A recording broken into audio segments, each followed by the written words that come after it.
Blake, you remember when Soundscape blew your mind? Toby, I've been looking for my mind to put it back in my skull ever since. Welcome to the Church Gear Podcast, where we pull the tech out of the booth and onto the stage to share the most outlandish stories and hidden wisdom from the tech trenches. And now, here are your hosts. I'm your host, Blake Hodges, a man who is still chasing that soundscape high to this day. And I'm here with my co-host who gets his high on his custom soundscape in his home every day, Toby Walters. It was funny because we were even talking about this. We went to INFOCOMM recently. Well, you didn't. Toger and I went because you left me here, you dirty traitor. You know, the rest of the world voted you out of public events because of the things you say and do. It's just as soon as you open your mouth, you're still a traitor, Toby. Yeah. So we're talking about, spatial audio and immersive audio and these things. And there was a lot of joking about how cool it would be to have a soundscape rig in your basement or in your home hi-fi setup. You know, that'd be... Blake, would you enjoy that?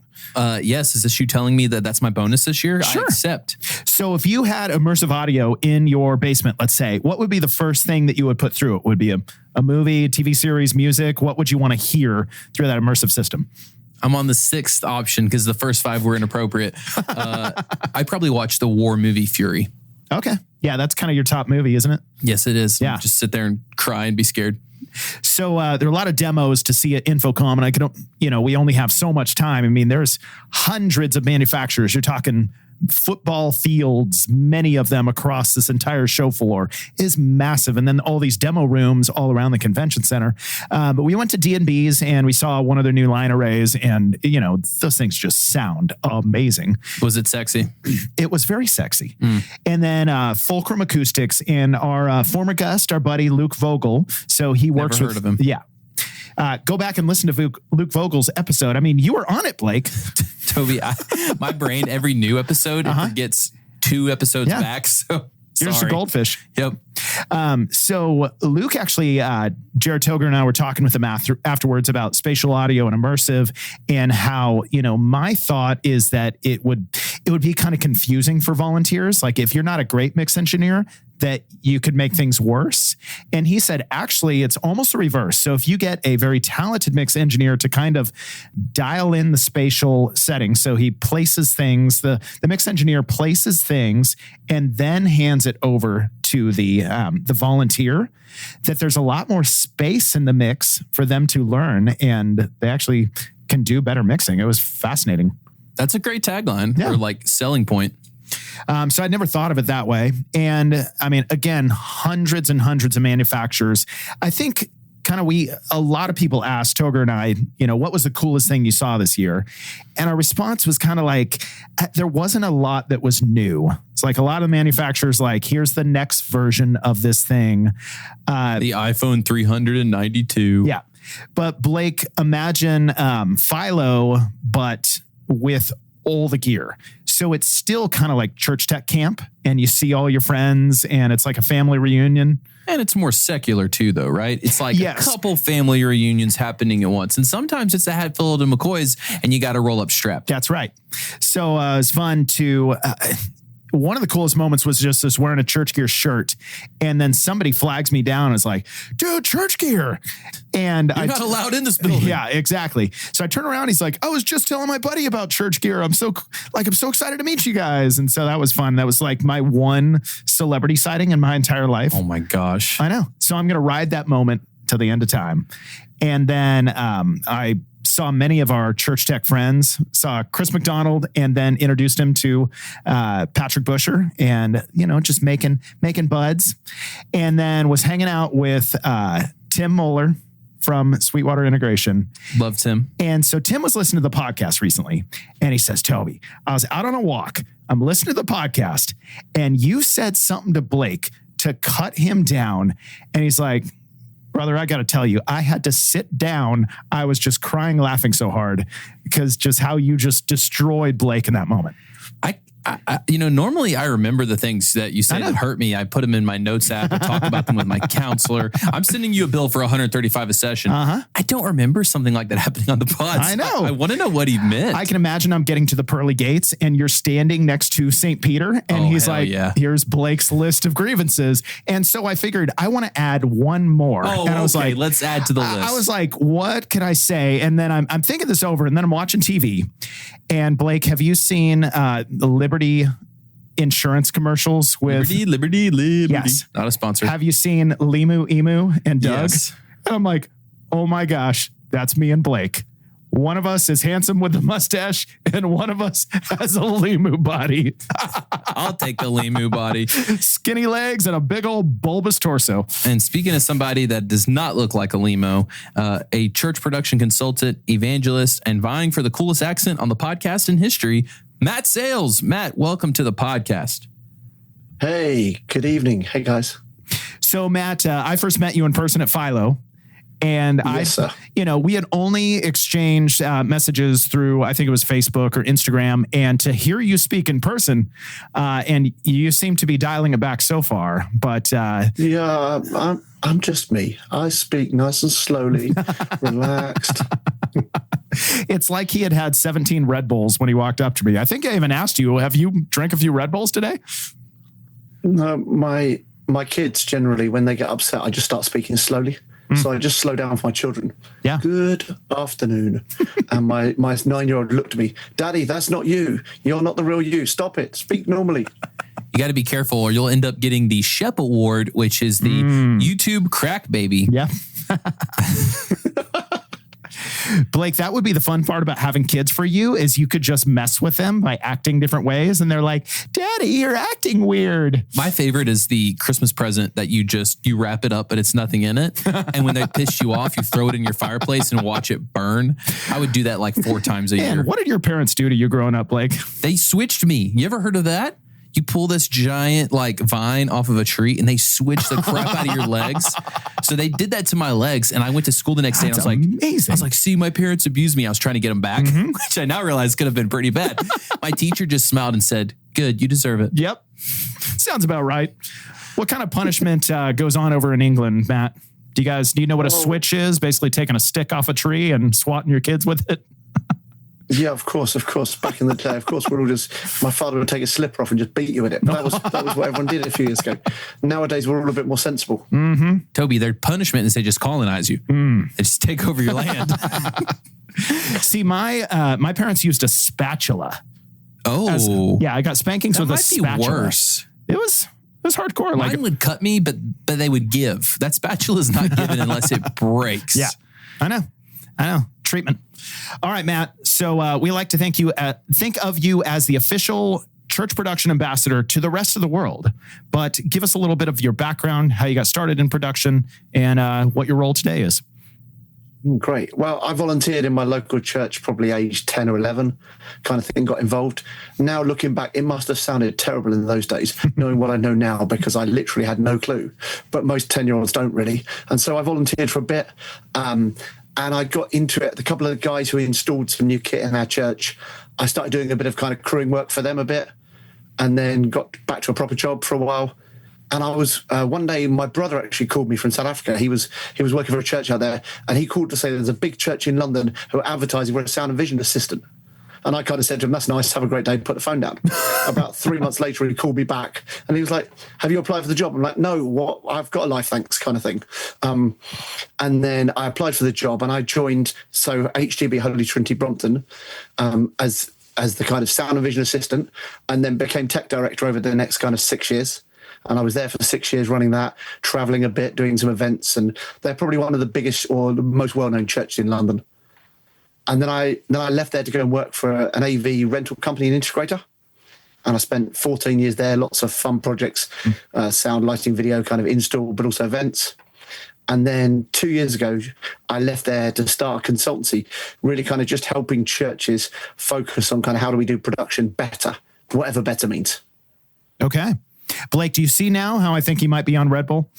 Yeah, I was actually sitting over here thinking, can we slow his voice down, but not ours? You know, people will it's so fun to listen to. Okay, I'll slow down for you, Blake. There we go. I know Blake is a very slow individual. All right, Matt. So we have very much tunnel vision here in America. We think that I'm going to be honest. Oftentimes we think everything happening in the world is happening right here in America, but we forget there's so much more interesting things happening all over the world. You know, we're watching Elevation or Highlands, these big churches in America, and we're thinking that's church production. What's happening in the rest of the world, Matt? Like, what perspective are we missing? What interesting things are out there? What's it like in other countries just doing church production? I think that's a great question. It's interesting because for me at Philo, I was asking the opposite question, which is how does America compare to the rest of the world? I was asking the complete opposite in experiences. I think if you look at some of the statistics about churches, actually lots of the churches around the world are much smaller than we think, but there's lots more of them. In the UK, there's probably only a handful of churches over 5,000 people. In the UK, a lot of churches are much smaller. My local church is 200 people. There are churches of 30 people, churches of 500. So it's a much smaller thing. Mm-hmm. But church production has changed so much. The pandemic has made a big shift for most churches because everybody suddenly knows what YouTube is. Most churches didn't have a clue what a camera was or care what a camera was. And suddenly, everybody has a way now of making an online stream. Yeah. I reckon I saw some stat. It was about 85% growth in churches that jumped on and who are still doing live stream, which is quite crazy. And that was a European stat recently because people suddenly have... so production's changed a lot. It's gone from we just need to make people louder and it'd be cool to actually we have to have more of a purpose. And that's the UK. When you look further afield, well, you look at the church scene. If you look across Africa, you've got churches of a scale you can't even understand.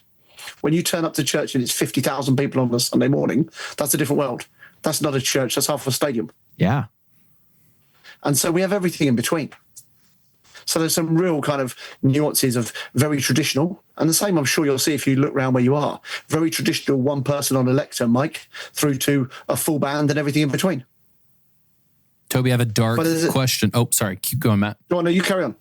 Is it possible?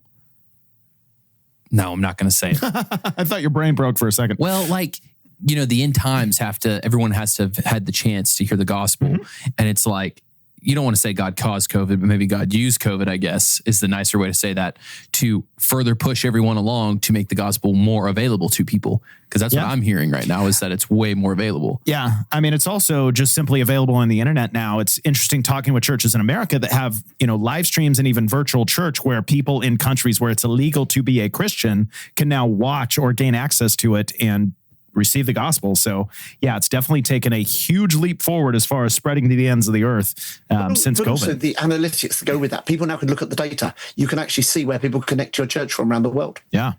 And that's something people 10 years ago didn't really assume because they looked at within 10 miles of their church. They didn't think someone 10,000 miles away might actually care. Yeah. Because how do you pass to those people? It's a whole different conversation, but it's that kind of mindset of what's the reach of the church. Mm-hmm.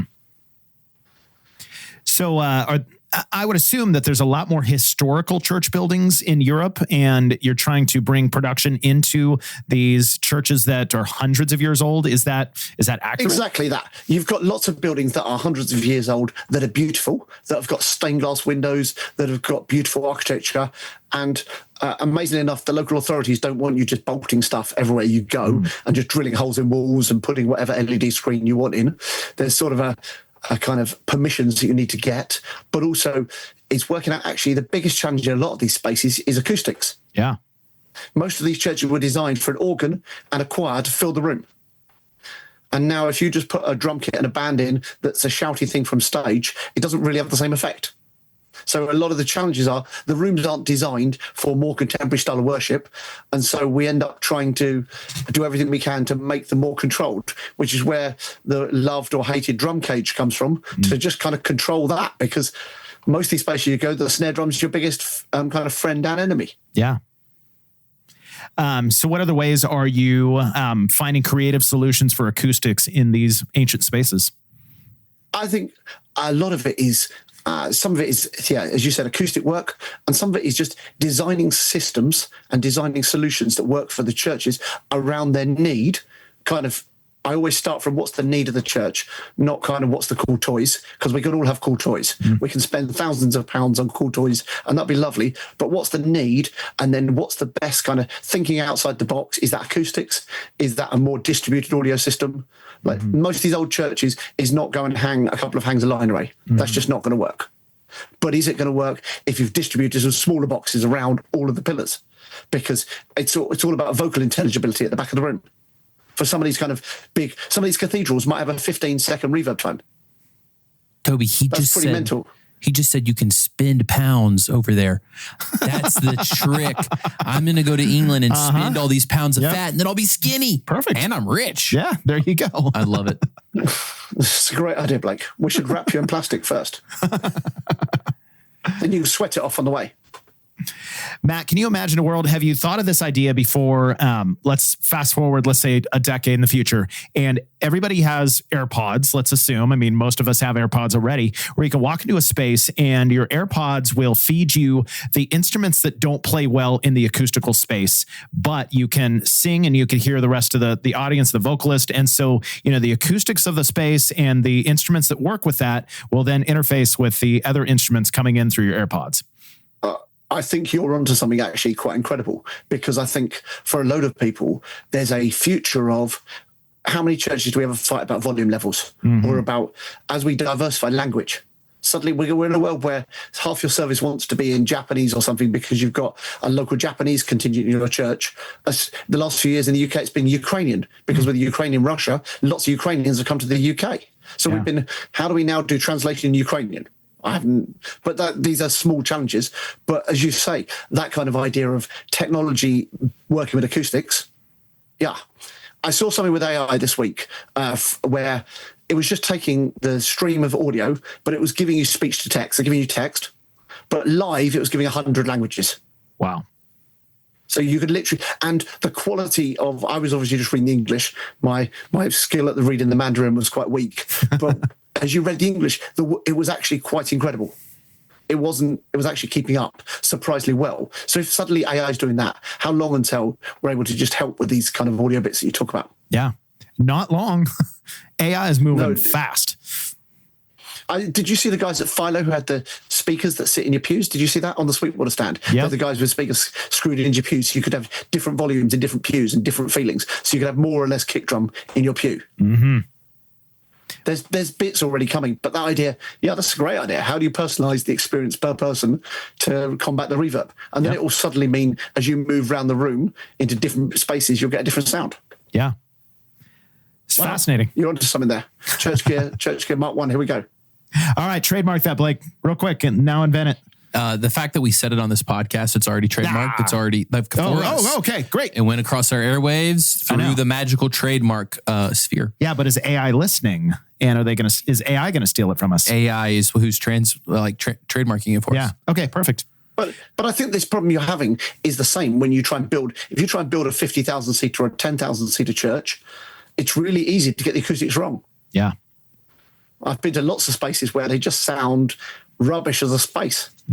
And so it's not just the traditional spaces that are brick, that are very stone and floor, stone walls that people are trying to help. It's all of the normal spaces. It's people that a lot of the bigger kind of churches in the UK have started buying things like old cinemas. They're buying cinemas to convert them into a 3,000 seater kind of church space. Well, they don't sound particularly fantastic. So it's just, there's loads of these spaces that are maybe factory warehouses or a school gymnasium. How many churches you know that roll out on a Sunday morning to a school gym? And they really do not sound great. They're not designed for a drum kit. Yeah. So here in America, we probably have a few hundred, large, let's call them black boxes, churches that are just, black boxes, and 2,000 seat auditoriums. How many would you say there are in UK? Like 2,000 seat plus, and they're kind of like the black box where it's all the production. I can probably count on two hands. Yeah. So but if you want to look at maybe that's not, I was looking actually we're waiting the report should be out in the next few weeks for church stats, because most of the stats that you get at the moment are pre-pandemic. So nobody's given good stats the last few years. Yeah. There's a few I don't know if you saw Baptist Theology shared some stuff the other day of what were the biggest mega churches across America and their sizes, but they're just trying to look at the data. But there's not crazy amounts in the UK, because even a lot of the bigger ones, Hillsong and those guys, don't really own their own venues. They meet in theatres. Got it. Because there aren't spaces. A lot of the big churches, they've either got a space or they're using other spaces because that's the best way to do it. So in America as well, like production, especially for more modern churches, is a very high priority for churches. You know, we watch churches like Elevation and Red Rocks and all these churches online, and we see the level of production, and then all these churches are thinking, okay, that's a new priority. Let's dump money into production. Let's level up. Is that similar in Europe? Is production a huge priority, or where does it fall? I think it's growing in people's mind because people are definitely realizing it needs to be great, but it depends how you describe great. There's money to be spent, but also it needs to be the right stewardship investment. People are definitely questioning in the kind of financial time we're in, what's the right investment, but it's still a priority. It depends on your style of church. As long as people can hear and see words. And yes, it needs to be great, but the question is, how do you describe great? Because for what's great for one church might not be great. And we live in this world where you're just comparing yourselves to the Joneses down the road to a different church going, my church is cooler. What the heck does that mean? Yeah. What does it mean to be a cooler church? Yes, the sound might be newer or better, but again, it's preference. So yes, there's definitely money being invested into. I can take you to churches with the latest digital, with the latest Acoustics D&B. That exists, no problem. But then there's also a whole load of churches who are doing a really good job, having spent money 10 years ago and making it happen still. Yeah. What are some of the unique challenges for, modern production systems? Is it the cost of gear? Is it access to gear? Is it import taxes? No, you can get everything here. A lot of the big brands are here. Let's be honest. Things like Digico is made in the UK. Yeah. All of those kind of things are here. All of your other things, they're all available in Europe. All your big speaker brands, Acoustics, D&B kind of thing, are made in Europe. So getting gear is not the issue. I think cost is definitely in a relative idea. If you have a church of 500 people, let's say, and let's take an extreme kind of thought process here of giving. You might get money on every 10 years to spend on production, but you're not going to get 150 grand a year. Let's be serious here. That's not a thing. Are you going to get 150 grand maybe every 10 years? Maybe you are. Do you understand what I mean? Yeah. So I think cost, but also cost versus need. Because the other part of this is once you start getting too much gear, you need to employ more staff or train more volunteers. We're in the same challenge. We see it all over the world. You can have all the gear and no idea, or all the idea, and you're working really hard to make the gear you have to do the best job. There are very few situations where you have all the gear and all the idea.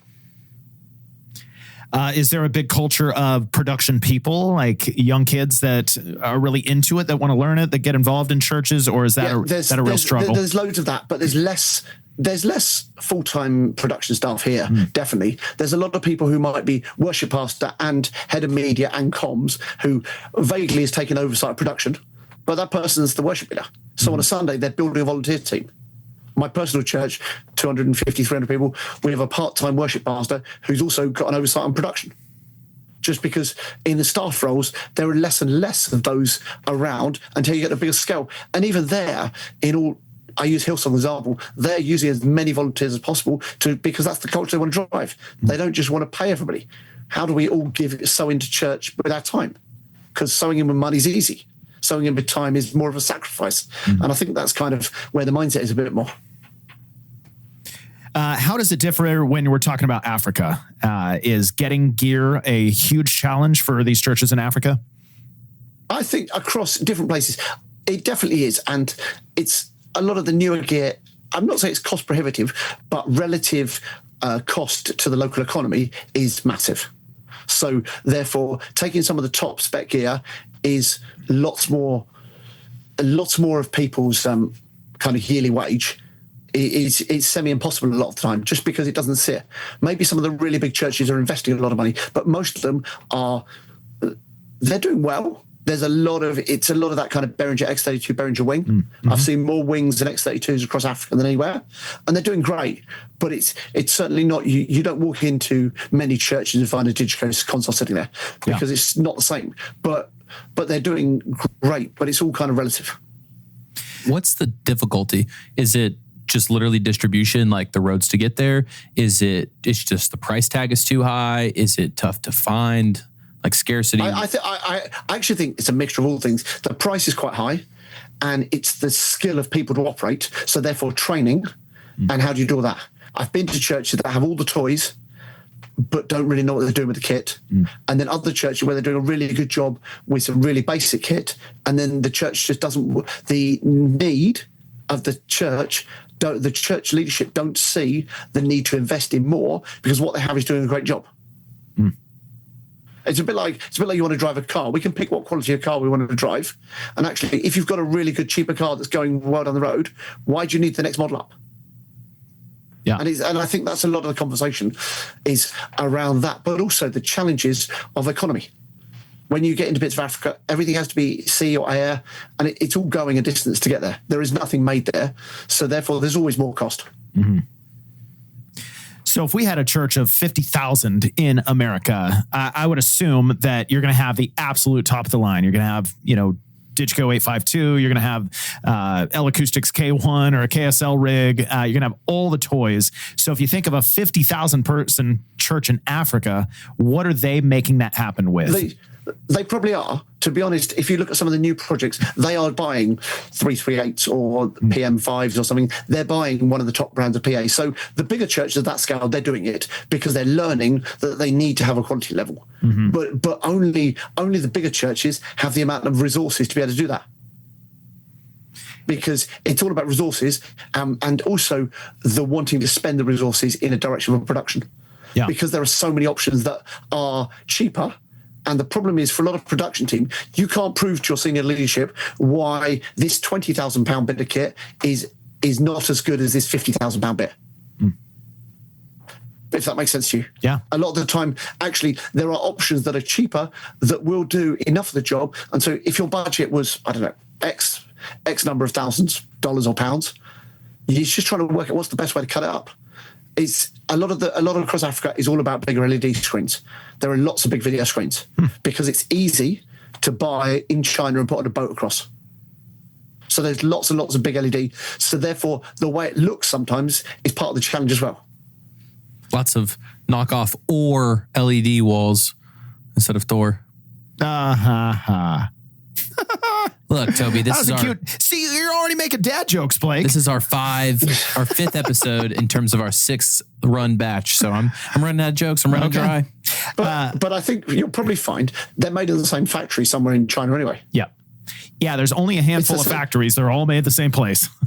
Exactly. It's the same factory, just with a different badge on it. Great, cool. And it's 50% cheaper. Isn't that amazing? And really, Thor and Roe and Epson, the main difference is the assembly they're doing in America and the QC and the support they have. It's all about QC. Yeah. You can happily go and buy 100 square meters of anything LED, but if it goes wrong, you only have a finite amount of spare pixels and LEDs and bits to go with it. You're never going to be able to buy more. Whereas if you're buying something like an Epson or a Roe or something, you can buy more of that batch again because the US distributor or the UK distributor will have more of that batch available. Yeah. If you want it to match. So these 50,000 person churches in Africa, where are they meeting? Are they meeting in soccer stadiums? Are they building buildings? They're building buildings. They're building buildings, 10,000 capacity, 20,000, 50,000. These buildings are all over the place of that scale, maybe lots more at 5,000, but all over the place. There's buildings of scale across all kinds of regions from kind of 3,000 to 50,000 and bigger. That is wild because in America, as far as I know, there's only one church with an auditorium over 10,000, and that's Lakewood. The next biggest that I know of is 9,500.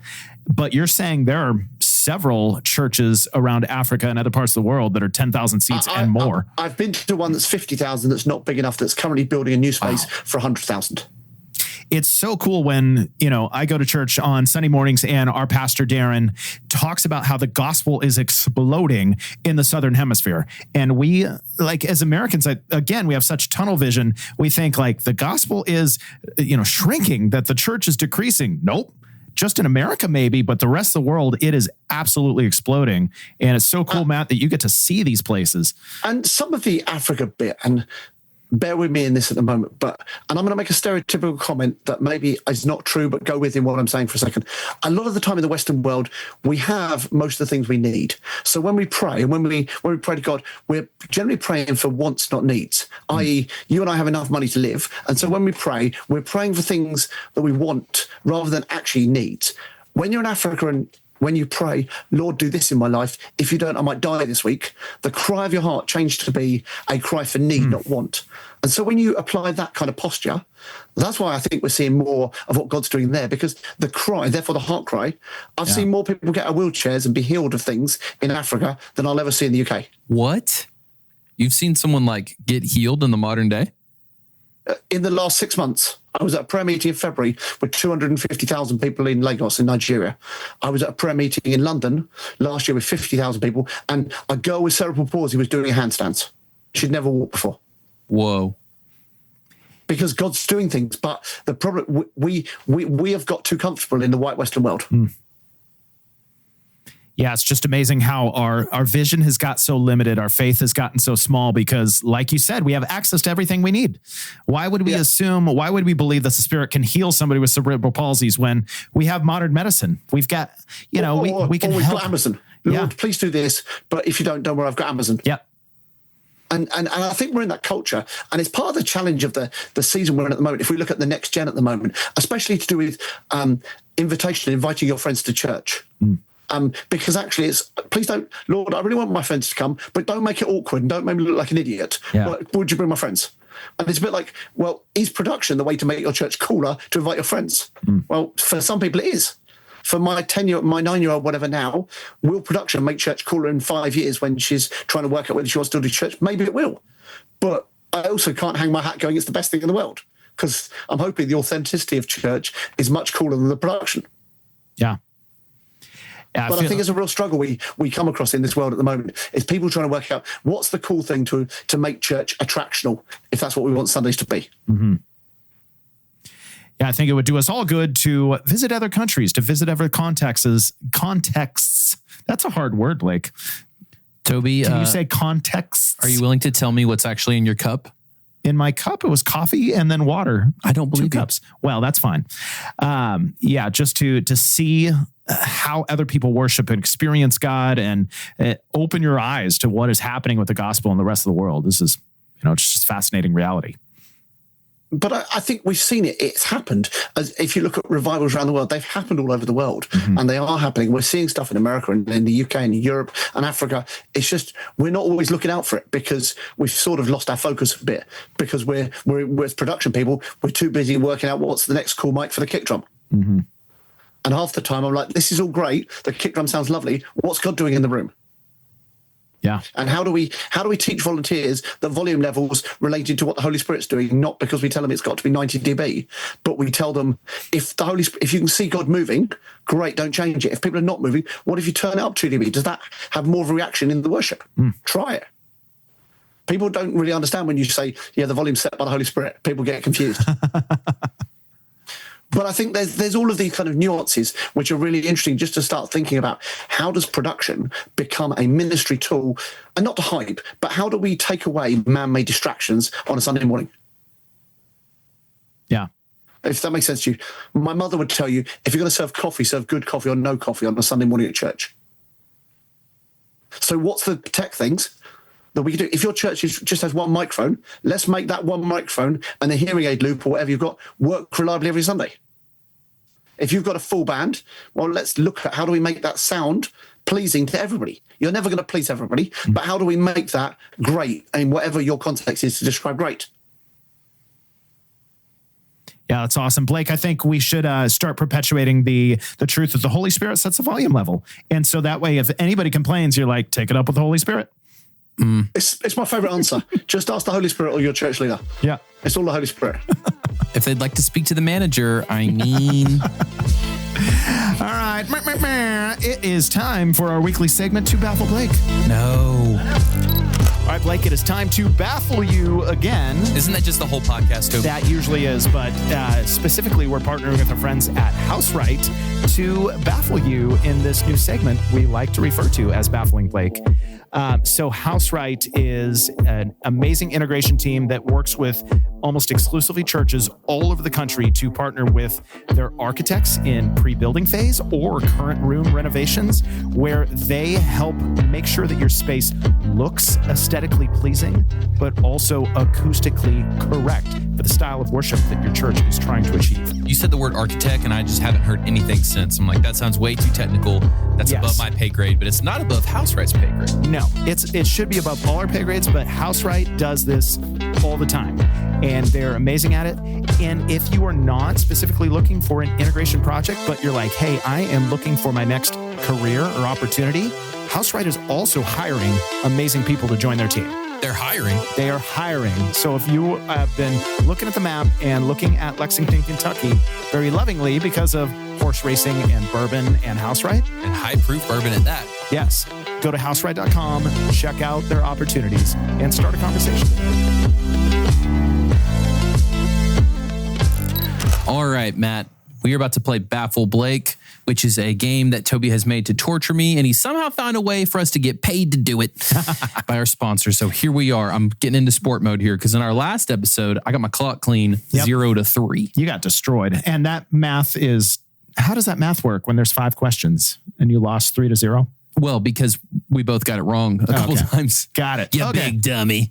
All right. So in this week's episode, we're going to each question is a real church, and you guys each have to decide what country it's in. The one who decides the country closest to the real location gets the point. You guys ready? Matt, none of these are real, by the way. This is all stuff Toby made up with AI. I don't believe him. It's supposedly not made up. I mean, AI gave it to me, but supposedly it's not made up. I did not fact check this. Let's just be honest, but we'll see if it's true. All right, number 1, a church building shaped like a giant chicken. What country is that in? Matt? Such a foul question. I mean, I've heard of church's chicken, but this is a bit too far. Yep. Got to guess a country. I'm going to say Australia. Australia? Matt, what do you say? Peru. Well, Blake, you get the point. It's in Indonesia, and Indonesia is a lot closer to Australia than it is to Peru. All right, Blake, you're up 1-0. Let's close the game out right there. All right, next up, a chapel was built by a single man using only seashells, driftwood, and concrete. What country is that in? Matt, I defer to you. Let's pick somewhere. I'm going to go Seychelles. I don't know if the Caribbean is a region or a country. That's a region. All right, I guess I'll go Barbados. Barbados. And what'd you say, Matt? Seychelles. What's that? What? Have you never heard of the Seychelles? The Seychelles? No. You got different countries over there in England? Oh my gosh. Do we really need to go to Google to work this out? Unless I'm just not understanding your accent. It's actually Canada, No. but with a British accent. What is this? It's a tiny country off the coast in East Africa. Like tiny country. All right. Well, you win because it's in South Africa. Dang it. All right. 1-1. 1-1. Next up, a cathedral made entirely of living trees. It's grown, not built. What country? I have to see this now. Gosh, the Netherlands? The Netherlands. All right, Matt. India. I think India's closer. It's in New Zealand. Dang it. I know. Wait, that's closer than the Netherlands? Well, both are in the southern hemisphere. Yeah. I don't believe this. India's definitely nearer. All right, next up, a church built entirely out of ice and snow, and it melts every spring. No way. No way that's true. What say ye, Blake? Greenland? Greenland. Okay, Matt? I was going to go Norway. Well, you win because it's Germany. So amazing. Yeah, much closer. And finally, a church carved completely into volcanic rock from the top down over 800 years ago. Oh, I'm going to say Hawaii. Hawaii? Matt? Hawaii's a good shout. I'm just thinking where else around the world that would be fun that's volcanic. Southern Hemisphere, let's think. I'm struggling here with where this is going to be. It would be cool if it was somewhere fun. Where could it be that's volcanic? for a church. Yeah, let's go Mexico. And what did you say? You said Hawaii, Blake. Hawaii. I'm going to have to give it to Matt because, first of all, Hawaii's not a country, but it's in Ethiopia. So I guess Mexico's a tiny bit closer, maybe?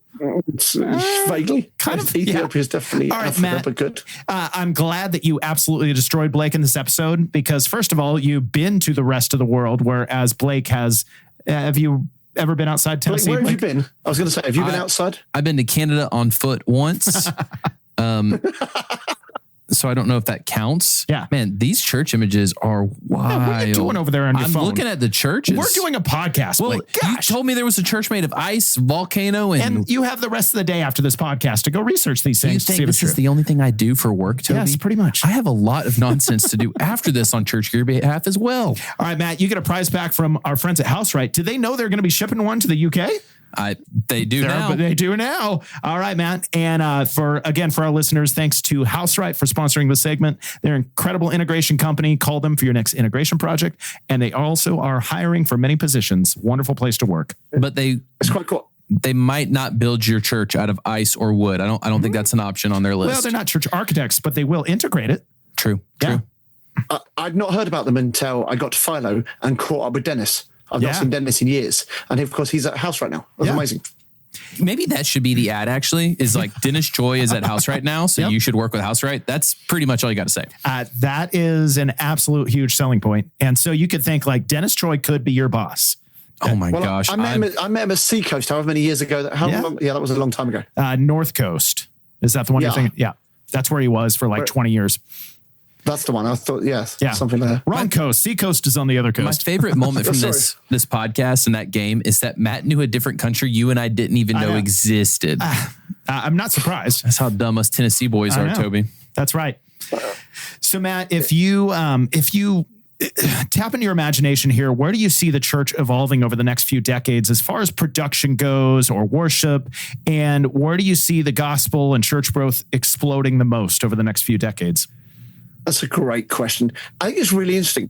When I talk to people about church production, I talk a lot about a video system is going to last you 5 years, minimum kind of thing, because video technology moves on so quick. But an audio system will last you 10 years. Mm-hmm. So when I meet with a senior pastor and we talk about church, the question is, where do you see your church in 10 years? Yeah. And I said this to some people recently, and the pastor looked at me and said, will we even have a band? Mm. And it kind of blew my mind because we were in a phase of church went from organ and robe choir maybe 20, 30 years ago to now contemporary. And it's going, well, where does church go next? I'm hoping it's not an electronic DJ, but you have no idea what's the sound that is the sound of church in 10 years time, 10, 20 years time. And also what's the sound that's relevant to your average currently 10-year-old who's going to be 20 or young person in that kind of period of time. Mm-hmm. So I think, but at the same time, because everybody's over kind of popped by social media and everything else and comparing each other, what's your average 20-year-old crying out for? It's realness, it's authenticity. Mm-hmm. So I think we're going to be in a place where church is actually a place to come that's real and honest. And so I think actually it'll be less showy. But I actually think production being used too much to be showy is probably not what people really want. They just want to be able to come, hang out with their mates and actually explore the Bible and God together in a real ways. So I think it'll level out in as much as everybody will do more production, but at the same time, it'll be production that supports the ministry and the mission, less about look at us, we're cool, much more about look at what God's doing. And this is a tool we use to help God to assist people in that journey, if that makes sense. Yeah. Not that we help God. That sounds backwards. What does everybody say? Distraction-free environment. Mm-hmm. So maybe it's more, as Matt says, more distraction-free. And also, like, will we even have a band is a fun question, because right now you could just play tracks, get rid of the worship band. You could ditch the pastor. Tim Keller has a sermon every single day, more than every single day for the whole year. Yeah. By the time you get to the next part next year, he has 4 years worth of every single day. So you could ditch the band, you could ditch the pastor, and it wouldn't work, because I think, as Matt just said, people want that like realness, that human connection. So I think we'll still have a band for sure. And I kind of, think it's funny that the church usually lags behind the culture about 10 years. So whatever the music is now in the culture, that's probably what church will be like in 10 years. Oh gosh, we don't need EDM in church. Praise him. Bop, bop, bop, bop, bop, bop, bop, bop. But I think at the same time, the church used to be on the forefront of this. Mm-hmm. If you look in UK, in the church with stained glass windows, this was some of the early creativity. If you were to ever look, and I've not done much, I'm not a historian, but some of the stained glass windows, they were like early comic strips because they really were stories being told in the glass well before people were doing that. And so it's as if they were like the original tapestry of the kind of stories of life. And so I think there are more and more times where church actually is moving to be on the forefront of some of these things. Yeah. If you look in the UK scene, definitely most of the UK music scene, lots and lots of the church musicians are playing for all the secular artists now. The bands are full of, the touring artists are all Christian guys who have learnt their skills in church, who are phenomenal musicians, who are now out touring with all these artists.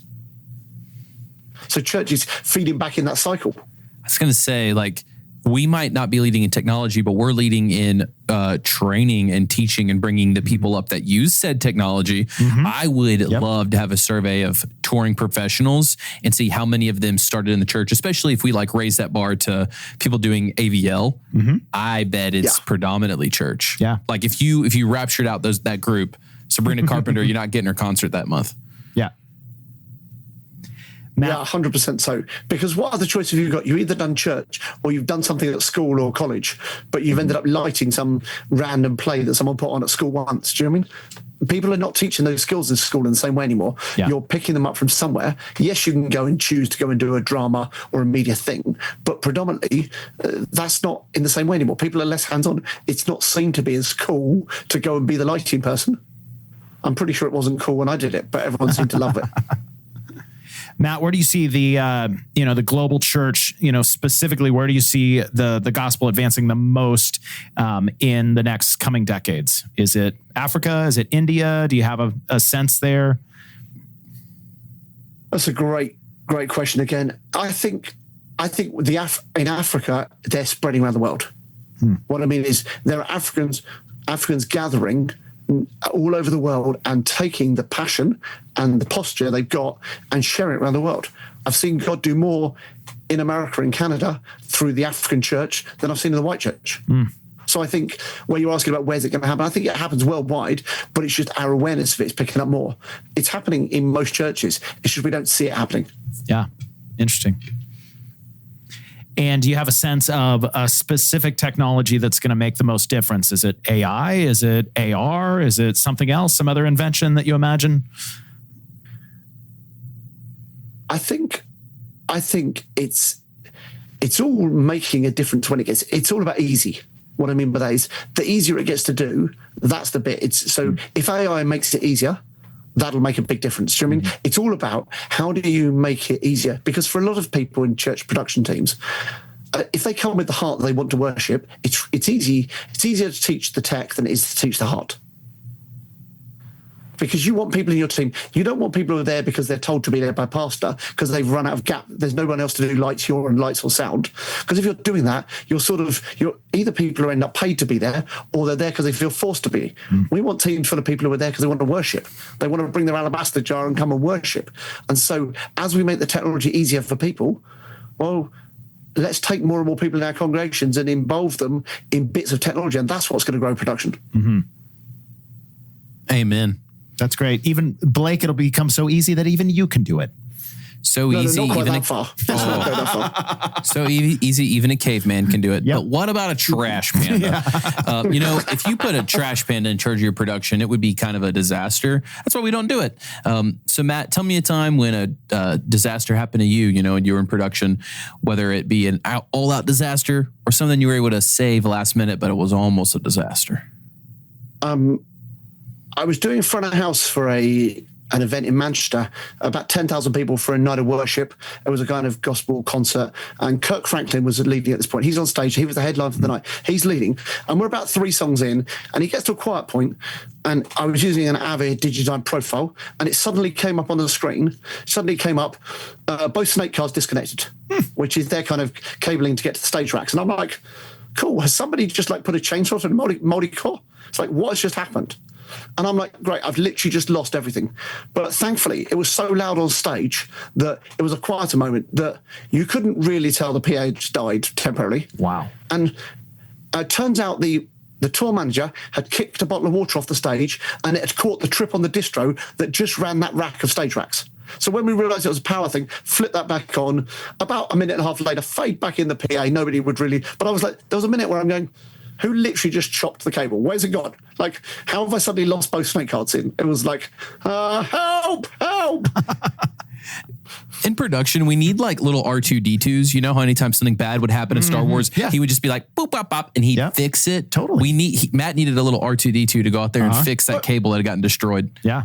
The challenge is it's always things that you never expect and nobody's prepared for, because you never expect someone just to turn off the two front of house stage racks. That's not what you... So in all of these kind of big situations, it's who are you shouting to down the comms, like to stage from front of house, like, "Oi, what's going on?"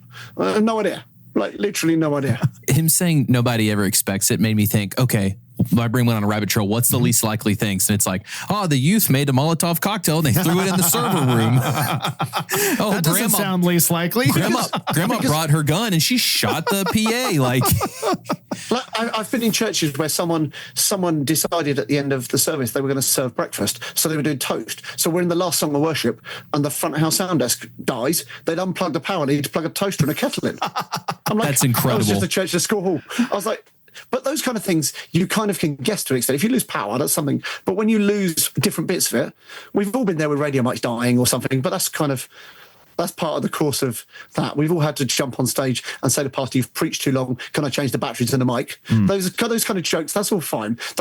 You kind of expect that to an extent. But when things like that just catastrophically stop, you're like, what do I do now? Help. Matt, you know what's going to happen now that you have made the joke, or you told us a story of them unplugging the PA for a toaster? That's going to go into the AI, and Toby's going to be playing Baffle Blake in like 7 episodes from now, and it's going to be true or false. Oh, someone unplugged the PA to plug in a mother toaster. Like, that's going to happen. But you can imagine it, can't you? A small portable church, a couple of hundred people in the room, and someone decides, "Oh, what's this plug? I'll pull it out. Let's put a toaster in." I actually am, kind of guilty of that. We have all of these power strips just duct taped to the wall here for various desks and power outlets. And I'll go, well, I hope this isn't important. And I unplug stuff all the time in here. Don't tell Frank. Well, Matt, a tech takeaway for me might be to unplug things and pray, but that's not a very good one. So why don't you give us a good one? What's a tech takeaway that you would say to a room full of production people that would help make their Sundays better? I slightly touched on it earlier when we were talking about people and volunteers. But for me, it's about why do we do it? For me, it's about when we come together, we're trying to create, as we talked about, that distraction-free environment. So as we come as people on a Sunday morning, and it's that bit in Mark where the woman brings her alabaster jar and breaks it over Jesus' feet. And everybody around rebukes and says, "What are you doing?" And Jesus looks at her and says, "Oi, she is doing a beautiful thing for me." So it's about how do we come to church knowing that as we come, we are bringing our all to worship, and then whatever happens, we can have a great time because we're coming in the posture of we want to come and worship. Because the moment we slip into we're coming because we have to, we might as well go to the pub with our friends instead. I think Matt just told me to go to the pub with my friends. That's what I heard. Blake, you got to finish the episode first. Also, when he said, she broke the alabaster jar over Jesus' feet, that sounds like a WWE move, like breaking the alabaster jar over someone's face. So that's the mental imagery. It'll be quite amazing now. But that alabaster jar was a year's worth of her salary. Yeah. In common terms. She brought a year's worth of her salary and she said, "I love Jesus so much, I'm going to anoint him with this beautiful smelling fragrance." So if I was going to do a year of my salary on Toby's feet right now, I'd get like a Gatorade bottle, and that's what I would anoint your feet with. I was thinking like Axe body spray. There we go. Yeah, 2 Chick-fil-A if you're lucky. Oh my gosh, that's amazing. Matt, we really appreciate you joining us on this episode. Fun fact, it's the evening for us. It's 9 p.m. for Matt when we started, almost pushing 10 now. So we really appreciate you taking the time. Is there anything you want to plug, anywhere you want to point people towards? Just kind of the kind of things I get up to with the consultancy stuff just on social media or collectives. OHR Collective is kind of what I get up to. But apart from that, no, it's just invest in your team. It's all about people. The technology is easy. We just got to keep loving people. Somebody once said to me, Sunday mornings are match day. If you're going to have an argument with someone, do Sunday, make Sunday amazing, and have a punch-up Monday morning. Do whatever you can to make Sunday great and argue about it Monday. And we just got to love people, because we can do great stuff together, but just love everybody. I think that was someone's tech takeaway was don't ever fight on Sunday. Yeah, like it there was wasn't something. a tech takeaway, but yes, they said it. And I still love that. Yes, don't fight on Sunday. Monday morning punch up, no problem. Have an argument then, because you've got the week to then work out. But when the band turn up with 3 drum kits and 7 electric guitars, smile sweetly, do everything you can, and on Monday grab the worship pastor by the throat and go, what the heck's going on? Let's think cleverly for next week. Punch him up on Monday and then head to the pub after. That's what I heard. Speaking of which, I'm heading to the pub now. Matt, thanks for joining us today, dude. My pleasure, guys. What a treat. Thanks for having me. Thanks for hanging out with us. We hope to see you back next week for more absurd stories, tech takeaways, and overall buffoonery here at the Church Gear Studios. All right, Blake, would you rather work for Dennis Troy at HouseRight, or would you rather go Dennis to... Troy. You didn't hear Dennis that? Troy. All right. I was going to see if you wanted to go to Africa with Matt Sales to see the 50,000 person auditorium for the church. I am afraid of flying, so I could never make it. I know. I would be willing to do it. Obviously, I would take my anti-anxiety medicine to get me there because I'd be so scared. But once I got there and had all those pictures from that, what do you think I would do with it? Toby, I keep telling you, just because you write anxiety medicine on a bottle that has crack in it, that doesn't make it anxiety medicine. But if I was going to be on a plane for 50 hours, I would listen to the Church Gear podcast and I'd share it with my friend that was on the plane with me. Yeah. I wonder at this point how long it would take to get through every single Church Gear episode in one sitting. Let's ask AI.